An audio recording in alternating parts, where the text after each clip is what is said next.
Imagine a scenario where there's a heated exchange between a director and employee, and this exchange ends with an unexpected twist. Is it a resignation or is it a termination? Well, today we're going to look at the case of Trainor versus Wild Wild West. And no, that's not a made-up name. This case had it all.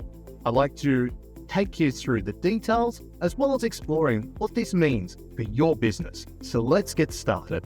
We begin by taking a look at the circumstances that led up to the case being heard by the Fair Work Commission. So it all began on the 25th of October 2023. There was a heated discussion that erupted over alleged undermining behaviour by the employee, Mrs. Trainor. This confrontation was, of course, quite intense, and there were very serious questions throughout the conversation brought up by the employer regarding her future within the company.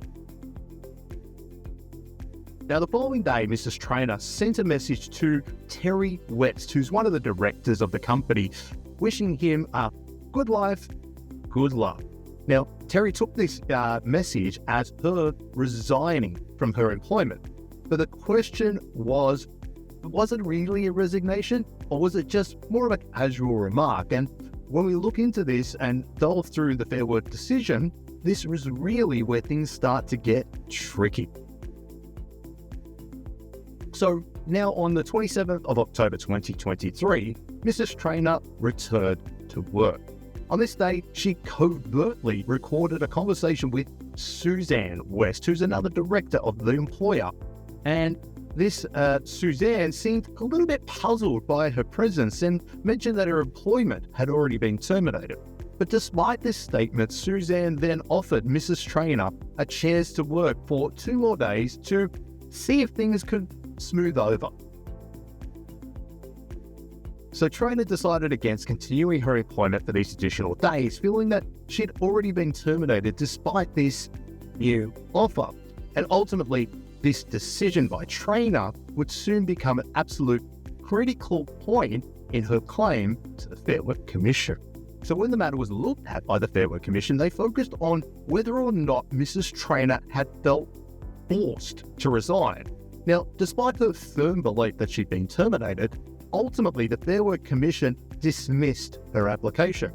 They noted that she had a choice to accept the offer for work of the additional days, which she subsequently declined. And this scenario and case highlights several crucial points for employers. So let's break down the key takeaways and action items. So firstly, clarity is king. Misunderstandings can escalate very quickly into legal battles. So ensure that all of your communications, both verbal and written, and especially those communications that are concerning employment status or termination, very clear and not subject to interpretation. Being mindful that employees might record workplace conversations. Always maintain professionalism and assume that conversations could be scrutinized later. Now, there's a whole session that we can do around whether or not covert recordings are admissible, but please keep in mind one key point is that this type of matter is covered by state-based legislation, so the answer and how it might impact your business could vary depending on where you're based in Australia.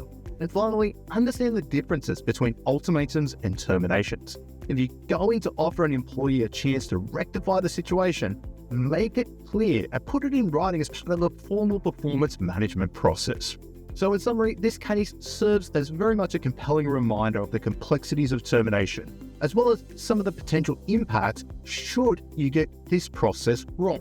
Now, of course, in this instance, the employer was not required to pay any compensation to the employee, so in some ways, the Fair Work Commission found that they've done the right thing. However, we mustn't forget that there was also a significant opportunity cost for the business to have to go through the process and make submissions and defend themselves and go through the whole rigmarole. So perhaps you could look at it from the perspective of from a business or operational perspective. What this teaches us is that sometimes, even if you're right, you could be wrong. Now, of course, if your business is facing a termination or a performance management situation, you can always reach out to the team here at On Demand HR for a no obligation discussion. And best way to do so is by visiting our website at www.ondemandhr.com.au.